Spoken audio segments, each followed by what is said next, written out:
This week's comic relief bakers are award-winning comedian and writer David Mitchell. What can go wrong? I'm very nervous. The thought that it's for Mary and Paul doesn't help, because I suspect that they're, frankly, fussy eaters.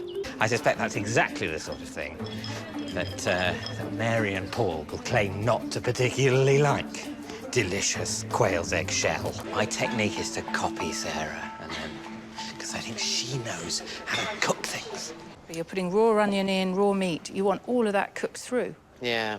I am, by the way, eavesdropping on That this. is not. Did you see what the first instruction is? Please do not confer with the other bakers. So I have a David Mitchell running commentary going on behind me. It's like having Radio 4 on in the kitchen. I need 60 grams of lard. About that much lard. 100 millilitres of water, it says. OK. 1 teaspoon of salt. Bit much. Why do you have to sift it? Why can't you just put it in normally? Have I chosen the wrong sieve? I didn't come into this thinking, oh, the sieving will be a nightmare.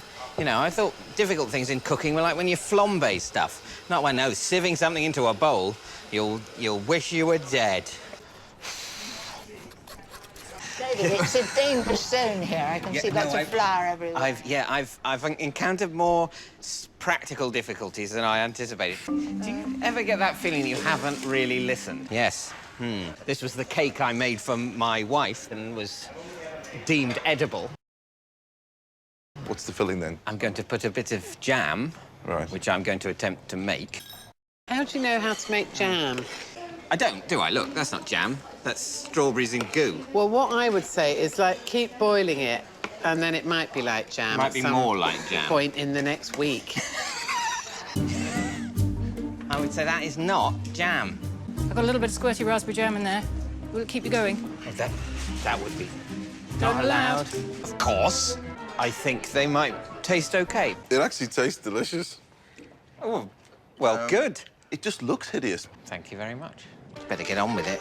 Make pork pies, you're joking, that's what factories are for. But that's the sort of traditional male way to cook, isn't it? To have the one thing and to make a massive hullabaloo about it. I'm doing my pork pie today, so having everyone standing by with ingredients. You get reasonable pastry on a pork pie, don't you? And I suspect the thickness should be uniform. Quite soon, I would need to get my pies in the oven, if not about 10 minutes ago. OK, it's going in. Get them in, get them in. I know. Quick, right. Have I got time to start again? I put them in as soon as I could.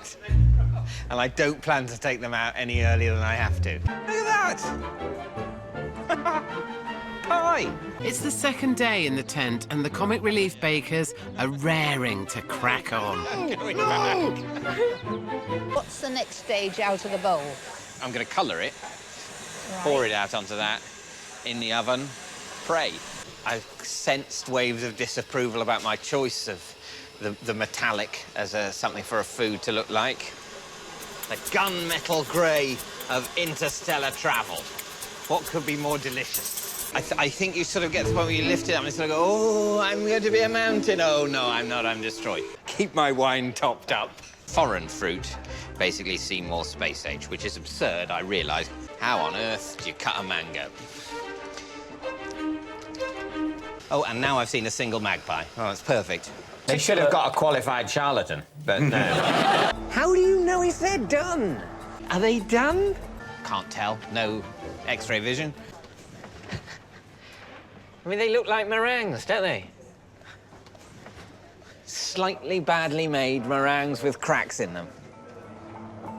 Oh, it's gone massively tall. May have to dismantle the whole kitchen to get it out. Look at that. That's terrible. Obviously, it does look, it does look, Disgusting. yeah. That's bubbling a bit. You keep. Oh, Lord. Oh, Lord. Oh, no. Oh, dear. I suppose this happens at the very best hotels. The pastry chef has to pick bits of burnt stuff out of the meringue. It's a rocket. Well done, David. Yeah, I can't believe it. And I would say, why not try baking? I think that's good advice. Well done, everyone. Particularly me.